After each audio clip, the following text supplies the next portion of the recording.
హెబ్రీయులకు రాసిన పత్రిక 5వ అధ్యాయము 5వ వచనం. అటువలే క్రీస్తు కూడా ప్రధాన యాజకులకును తన్ను తానే మహిమపరుచుకొనలేదు గాని, నీవు నా కుమారుడవు, నేడు నేను నిన్ను కనియున్నాను అని ఆయనతో చెప్పినవాడే ఆయనను మహిమపరచెను. ఆ ప్రకారమే నీవు మెల్కీసెదెకు యొక్క క్రమము చొప్పున నిరంతరము యాజకుడవై ఉన్నావు అని మరి ఒక చోట చెప్పుచున్నాడు. శరీరధారి అయిన దినములలో మహారోదనతోనూ కన్నీళ్లతోనూ తాను మరణము నుండి రక్షింపగలవానికి ప్రార్థనలను యాచనలను సమర్పించి భయభక్తులు కలిగి ఉన్నందున ఆయన అంగీకరింపబడెను. ఆయన కుమారుడై ఉండియు తాను పొందిన శ్రమల వలన విధేయతను నేర్చుకొనెను. మరియు ఆయన సంపూర్ణ సిద్ధి పొందినవాడై మెల్కీసెదెకు యొక్క క్రమములలో చేసిన ప్రధాన యాజకుని దేవుని చేత పిలువబడి తనకు విధేయులైన వారికందరికీ నిత్యరక్షణకు కారకుడాయను. యేసుక్రీస్తు నామములో ప్రభు అయిన యేసుక్రీస్తు వారు ఎటువలే మనుషుల్లాగా భూమి మీద జన్మించాడు, అటువలే క్రీస్తు కూడా ప్రధాన యాజకుడుకును తానే మహింపరచుకొనలేదు. కానీ ఎలా అంటే యేసుక్రీస్తు వారిని మహింపరిచింది తండ్రి. ఆయన పరలోకములో ఉన్న మహిమంతటిని విడచిపెట్టి కేవలం శరీరధారిగా భూమి మీదకి వచ్చి, ఆ శరీరధారిగా భూమి మీదకి రావడమే కాదు కానీ ఆయన విధేయత ఎటువంటిదంటే, ఇక్కడ పరలోకములో రూల్స్ వేరు, భూమి మీద రూల్స్ వేరు. పరలోకములో ఏదైతే కండిషన్స్, రూల్స్, అధికారము, దేవుని రాజ్యం అనేది ఉందో అలా భూమి మీద దేవుని రాజ్యము లేదు, దేవుని రాజ్యం కాదు ఉండింది. కాబట్టి ధర్మశాస్త్రం ఉండేది, దేవుడు ఇచ్చింది ధర్మశాస్త్రం ప్రకారంగా మానవునిగా జన్మించిన ప్రతి ఒక్కడు అనుసరించవలసిన పద్ధతి ఏమిటి అంటే దేవుని ఆజ్ఞలను అనుసరిస్తూ వాటి ప్రకారముగా నడుచుకోవాలి. కాబట్టి శరీరధారిగా భూమి మీద జన్మించిన యేసుక్రీస్తు కూడా ఆయనని మరణము నుంచి రక్షించగల దేవునికి యాచనలను ప్రార్థనలు చేసేవాడు.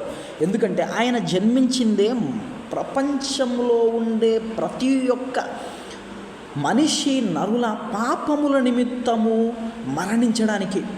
ఏ మరణము అంటే ఇక్కడ మీరు ఆలోచించిన విధముగా ఏ మరణము అంటే ఈ శరీరములో మరణము కాదు, కానీ మరణము అంటే నరకము అని అర్థం అన్నమాట.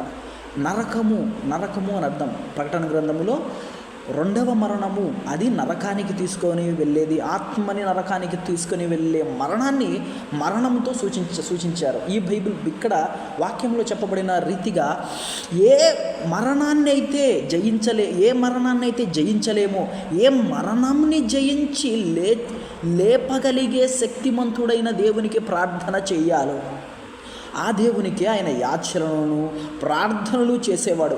ఆయన ప్రార్థన యాచనలు ఎలాంటి ప్రార్థన అంటే, ఆయన ఎంత టెన్షన్ పడేవాడంటే మరణించి సమస్తమైన పాపము అంతా వ్యవస్థ అంతా అనమాట. ఎలా అంటే ఆయన పాపి కాదు, పాపము చేయలేదు, పరిశుద్ధుడు.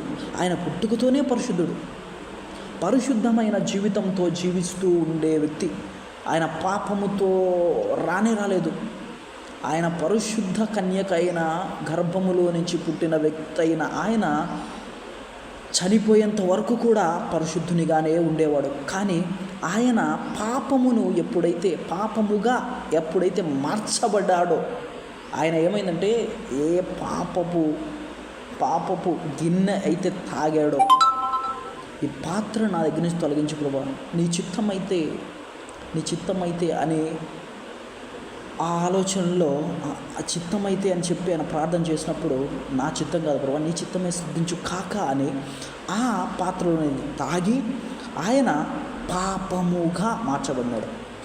అప్పుడు గెత్సెమనీ దగ్గరికి రోమా సైనికులు రావడం, ఆయన నువ్వు ఎవరిని వెతకడానికి వచ్చారంటే నజరేయుడని యేసుని వాళ్ళు అనడం, ఆయన నేనే అనడం, అంటనే వాళ్ళంతా కింద పడిపోవడం, ఇలా జరిగిందనమాట. ఇలా ఆయన ప్రభావం ఇంకా పనిచేస్తూ ఉంది. తర్వాత ఆయన ఐడెంటిటీ ఏమైపోయిందంటే దేవుని దృష్టిలో పాపముగా చేయబడ్డాడు. ఎప్పుడైతే ఆయన పాపముగా చేయబడ్డాడో, ఈ లోక పాపములన్నీ ఆయన మీద కనబడ్డాయో, దేవుడు ఆయన చెయ్యి విడిచిపెట్టాడు. చెయ్యి ఎప్పుడైతే విడిచిపెట్టాడో వాళ్ళ చేతికి అప్పగించబడ్డాడు. అప్పగించబడిన తర్వాత హింసలన్నిటినీ పొందాడు. అంత హింసలోను, ఎంతో శ్రమలోను, బాధలోను, వాళ్ళు చేసే అవమానములోను దైవికమైన మాటలు మాట్లాడాడే కానీ పాపము అనే వ్యవస్థలో, పాపము అనే ఐడెంటిటీలో ఆయన బ్రతుకుతూ ఉన్నా కూడా ఆయన ఐడెంటిటీ ఎలా మార్చబడిందంటే పాపి కాదు, పాపముగా మార్చబడింది. వ్యవస్థే ఆయన మీద వ్యవస్థే మోపబడింది. వ్యవస్థ అంతా మొత్తం ఆయన మీద చేయబడింది. కానీ పాపి కాదు, కానీ పాపముగా మార్చబడ్డాడు. ఎప్పుడైతే పాపముగా మార్చబడ్డాడో దేవుడు విడిచిపెట్టేశాడు చెయ్యి విడిచిపెట్టిన తర్వాత ఆయన స్థితి ఎలాంటి పరిస్థితులకి మార్చబడిపోయిందంటే అవమానము, నిందలు, బాధలు, శ్రమ, అంత భయంకరమైన సిలువ శ్రమ ద్వారా వెళ్ళాలి, అలా మరణం పొందిన తర్వాత నరకానికి ఈడ్చబడాలి. నరకానికి విడవబడిన తర్వాత నరకాన్ని నుంచి పరలోకానికి మార్గమే లేదు. నరకం నుంచి పరలోకానికి మళ్ళీ ఎత్తేవాడే లేడు. నరకానికి పోయిన వ్యక్తి అంటే చెయ్యి జారిపోయిన వ్యక్తి అని. ఇంకా నరకానికి చెయ్యి జారిపోయాడు అంటే ఇంకా అక్కడి నుంచి బయటికి లేపే సామర్థ్యము, బలము ఎవడికి లేదు. కాబట్టి ఈయన శరీరధారిగా ఉన్నప్పుడే ఏ దేవునికి ఏ దేవునికైతే మొరపెట్టాడో, ఏ దేవునికి మొరపెట్టి ఆయన ప్రార్థించి చెమట బిందువులు రక్త బిందువులుగా మారే అంత టెన్షన్ పడ్డాడు. అంటే మరణం, అంధకారం వదిలిపెట్టేయడం. నిజంగా దేవుడు వదిలిపెట్టేసాడంటే మన పరిస్థితి ఏంది? నేను శరీరధారిగా ఉన్న ఊరికి నెలలో వచ్చినట్టున్న పైనుంచి కిందికి ఈ శరీరంలో మనం ఇదేంది ఎలాంటిదంటే బలహీనమైన శరీరం, మహిమ శరీరం కాదు ఇది. చచ్చిపోయే శరీరం, చచ్చిపోతానే పాపము కాబట్టి దేవుడు నన్ను విడిచిపెట్టేశాడు. దేవుడు విడిచిపెట్టాడంటే ఇంకా మన వల్ల కాదు, బ్రతకలేము. దేవుడు విడిచిపెట్టాడంటే ఇంకా ఎక్కడ బ్రతకలేము, మన వల్ల అవ్వదు, మనం జీవించలేము. ఇంకా చెయ్యి విడిచిపెట్టబడుట, కింద పడిపోయిన తర్వాత ఇంకా పైకి లేపేవాడు ఎవడు? ఇంకా నిజంగా లేపుతాడా? అట్లే వదిలేస్తాడా? లేకపోతే వేరే వాళ్ళని ఎన్నుకుంటాడా? ఇంకా వీడి కాదులే కానీ ఒకరిని ఎన్నుకుంటే సరిపోతుంది, ఇంకొకరిని ఎన్నుకుంటాడా? ఎలాంటి ఆలోచనలు అంటే, ఎలాంటి సమస్య, ఎలాంటి బాధ, ఎలాంటి ఆయన టెన్షన్ పడ్డాడంటే ఆయన టెన్షన్కి చెమట బిందువులు రక్త బిందువులుగా మార్చబడ్డాయి. అంత టెన్షన్ పడ్డాడు. అంటే నరకానికి, పాతాళం గుండా. ఎలాంటి ప్రయాణం అంటే అది, ఎంత ప్రయాణం అంటే అది అగాధమైన పాతాళం నుంచి నరకము, ఆ సింహాసనం, నరకం దగ్గర సాతాను యొక్క సింహాసనం దగ్గర కూడా యేసుక్రీస్తు వారు దిగబడ్డాడు. అప్పుడు దేవుణ్ణి ఎలా అయితే ఆయన ప్రార్థన చేశాడో ఆ ప్రార్థన అంగీకరించబడింది. కాబట్టి అంత అగ్నిలోకి వెళ్ళినా కూడా, నరకంలోకి వెళ్ళినా కూడా ఆయన తిరిగి లేపబడ్డాడు. తిరిగి లేచిన తర్వాత భూమి మీద ఒక వ్యక్తి కనపడ్డాడు. ఆమెను ఏడ్చింది, వెతికింది, అన్న సమాధిలో లేడని తెలిసింది. అప్పుడు ఆమె కనపడ్డాడు. కానీ అప్పుడు ఒక మాట అన్నాడు, నేను ఇంకా తండ్రి దగ్గరికి పోలేదు, నీ తండ్రియు నా తండ్రియు, నేను ఇంకా ఆయన దగ్గరికి వెళ్ళలేదు, నన్ను ముట్టవద్దు అన్నాడు. అంటే ఆయన ఎక్కడికి వెళ్ళాడు?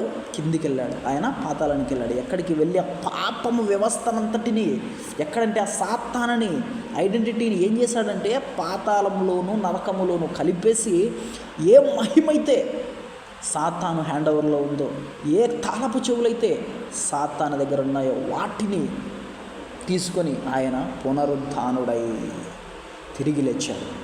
అలా తిరిగి లేచిన ప్రభువు తండ్రితో పాటు కూడా కూర్చొని మన కొరకు మొరపెడుతున్నాడు. పాప క్షమాపణ నిమిత్తము మన కొరకు ఎలాంటి యాజకుడిగా మారాడంటే ఆయన మెల్కీసెదెకు క్రమము చొప్పున నిరంతరము యాజకుడై ఉన్నారు అని మరి ఒక చోట చెప్పబడి ఉన్నాడు. కాబట్టి ఇలా మెల్కీసెదెకు క్రమం చొప్పున ఆయన మన కొరకు మొరపెట్టువాడుగా మార్చబడి ఆయన మన కోసం ప్రార్థించేవాడుగా మార్చబడ్డాడు. కాబట్టి యేసుక్రీస్తు వారు అంతటి వారే భూమి మీద శరీరధారిగా ఉన్నప్పుడు ఆయన మహారోధతోనూ కన్నీళ్లతోనూ తనను మరణం నుండి రక్షింపగలవానికి ప్రార్థన చేసను, యాచనను సమర్పించి భయభక్తులతో కలిగి ఉండి ఆయన అంగీకరింపబడను. ఆయన కుమారుడయుండియు తన్ను పొందిన శ్రమలను విధేయతను నేర్చుకున్నాను. శ్రమల వల్ల విధేయతను మెల్కీసెదెకు యొక్క క్రమములో చేర్చిన ప్రధాన యాజకునిగా దేవుని చేత పిలువబడిన తన విధేయులైన వారందరికీ నిత్యరక్షణ కలుగు. ఆయనకు విధేయుడైన వారందరికీ ఆయన ఎలాంటి వాడుగా మారాడంటే ఆయనకి విధేయుత అంటే ఆయన ఆజ్ఞ ప్రకారం నడుచుకున్న ప్రతి ఒక్కరిని నిత్యరక్షణ, శాశ్వత రక్షణ, ఎప్పటికీ రక్షణ, అలా శాశ్వత రక్షణని అందించే వ్యక్తిగా ఎవరు మారినారంటే యేసుక్రీస్తు వారు మారారు. కాబట్టి మనము ఈ మెల్కీసెదెకు క్రమము చెప్తున్న ఏ దేవుడైతే యేసుక్రీస్తు వారు ఈ మరణాన్ని పొంది దేవుని కుడిపార్శ్వమున కూర్చొని మన కోసం మొరపెడుతున్నాడో, మనం చేసే తప్పులు పాపాలు ఏవైనా ఉంటే నేను ప్రభువా వాళ్ళందరూ పాపాలను భరించి మరణం చెంది నేనున్నాను ప్రభు వాళ్ళకందరికీ నేనే ఆయన్ని భరించింది, నేనే ఆ మరణాన్ని సహించింది, నేనే అవమానాన్ని భరించింది. అలాంటివన్నీ మన పక్షమున మాట్లాడే వ్యక్తిగా, దేవుని పక్కన కూర్చొని మాట్లాడే వ్యక్తిగా మన కొరకు ఉండే ఆయనని మనము ఆశ్రయించాలి. ఆయన ఆజ్ఞ ప్రకారంగా మనం నడుచుకోవాలి. మనం ఒకవేళ ఆజ్ఞ ప్రకారంగా నడుచుకోకపోతే మన నిత్య రక్షణని కోల్పోగలము. ఇంకా ఆయన్ని కాకుండా వేరొకరిని చూజ్ చేసుకుంటే ఆ నిత్య రక్షణ కాకపోవచ్చు. ఈ భూమి మీద నీకు ఏదో నిన్ను కోటీశ్వరునిగా చేస్తాడనో, లేకపోతే నీకు డబ్బులు ఇస్తాడనో, లేకపోతే ఏదో పని ఇప్పిస్తాడనో, ఏదో ఒకటి ఇప్పిస్తాడనో నువ్వు ఎవరినో ఒకరిని నమ్ముకోవచ్చు, ఏదైనా ఒక వ్యక్తిని ఆశ్రయించవచ్చు. ఒకవేళ హైందవ దేవీ దేవతలు ఈ భూమి మీద నీకు ఎన్ని ఐశ్వర్యాలు ఇచ్చినా, ఎంత గొప్ప వ్యక్తిని చేసినా, కానీ యేసుక్రీస్తు వారి లాగా నిత్య రక్షణను మాత్రం ఇవ్వలేరు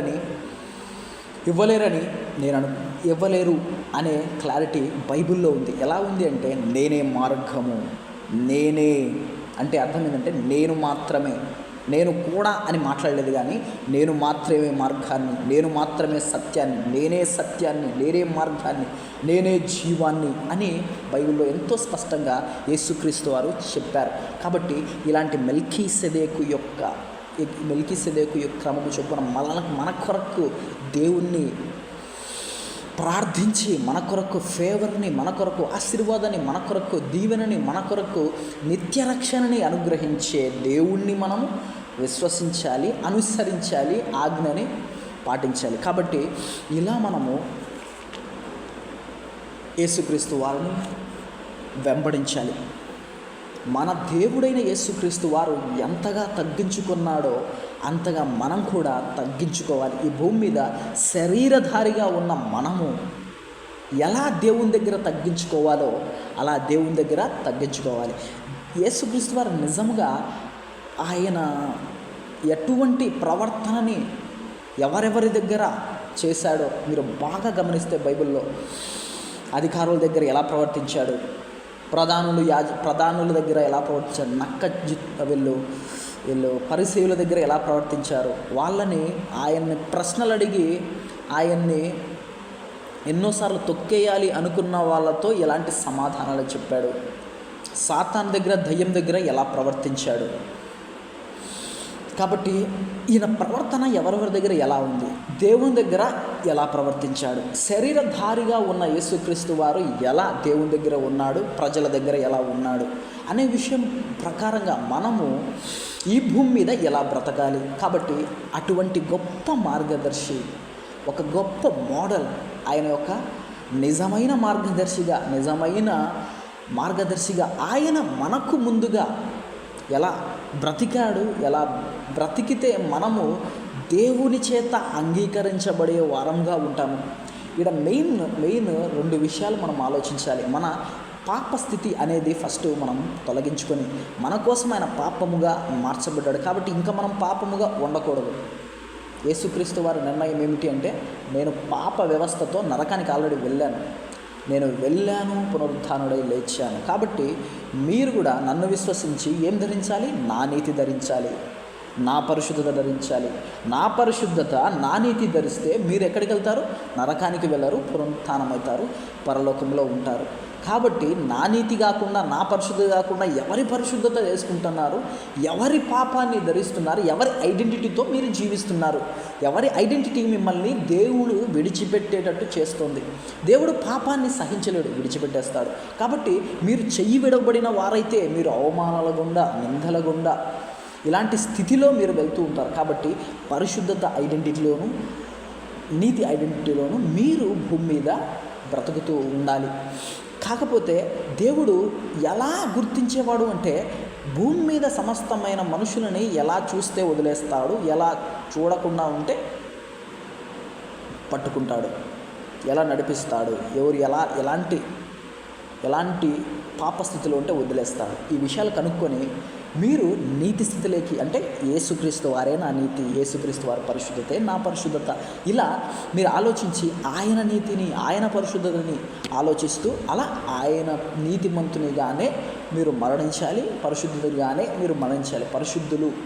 పరిశుద్ధుల నీతిమంతుల మరణము, పరిశుద్ధుల మరణము ఆయన పరలోకానికి చేరుస్తుంది. అంతే తప్పించి ఈ పాపుల మరణము ఎక్కడికి చేరుస్తుంది? పాపిగా మరణించకూడదు. ఇంకోటి ఏంటంటే, ఒకవేళ నువ్వు ఐడెంటిటీలో, పాపపు ఐడెంటిటీలో నువ్వు మరణించినా, నిన్ను లేపగలిగే శక్తిమంతుడు నువ్వు ప్రార్థించినా, ఇదేంటంటే గ్యారంటీ లేని విషయం. సో నువ్వు గ్యారంటీ లేని విషయం అంటే, నువ్వు యేసుక్రీస్తు అంతటి కరెక్ట్ అయిన జీవితాన్ని జీవించి, అంతటి పరిశుద్ధతని ఫాలో అయ్యి, దేవునికి అంతటి విధేయతను చూపించి, నువ్వు మరణిస్తే నరకానికి పోయినా కూడా నేను పరలోకానికి దేవుడు ఎత్తగలడు, ఆ దేవుని నేను పట్టుకోనా, నాకేం భయం లేదు అనే ధైర్యం నీకుంటా నువ్వు చూజ్ చేసుకోవచ్చు. కానీ మనకు ఆల్రెడీ మార్గాన్ని సిద్ధపరిచేసిన యేసుక్రీస్తు వారు ఒక పక్కన ఉంటే మనం ఎందుకు అలాంటి చూజ్ చేసుకోవాలి? సో యేసుక్రీస్తు వారు ఆల్రెడీ నేనే మార్గమును అని చెప్పినాడు, నేనే సత్యమును, నేనే జీవమును, పరలోకానికి మార్గము నేనే అని చెప్పిన తర్వాత కూడా ఇంకా నువ్వు వ్యర్థ ప్రయత్నాలు ఈ భూమి మీద చేయకుండా యేసుక్రీస్తు వారి నీతిని, యేసుక్రీస్తు వారు పరిశుద్ధతని ధరించి పరలోకానికి చేర్చబడితే దేవుని చిత్తమై ఉన్నది. నా ప్రియ సహోదరి సహోదరులరా, మీరంతా యేసుక్రీస్తు ద్వారా పరలోకానికి రావాలనేదే దేవుని చిత్తం. దేవుని చిత్తము ఏదైతే ఉందో దాన్ని నెరవేర్చేవాడుగా ఉండాలే కానీ దేవునికి విరోధముగా సాతాను పన్నిన వలలలోనూ, సాతాను చేసే మాయలోనూ పడకుండా ఎప్పుడు సత్య వెలుగైన యేసుక్రీస్తు వారినే, నిజమైన మార్గదర్శి అయిన యేసుక్రీస్తు వారిని వెంబడించాలని నా హృదయపూర్వకంగా మిమ్మల్ని అందరినీ కోరుకుంటున్నాను. యేసుక్రీస్తు నామములో కొద్ది వాక్యం దేవుడు ఆశీర్వదించి దీవించును గాక. ఆమేన్.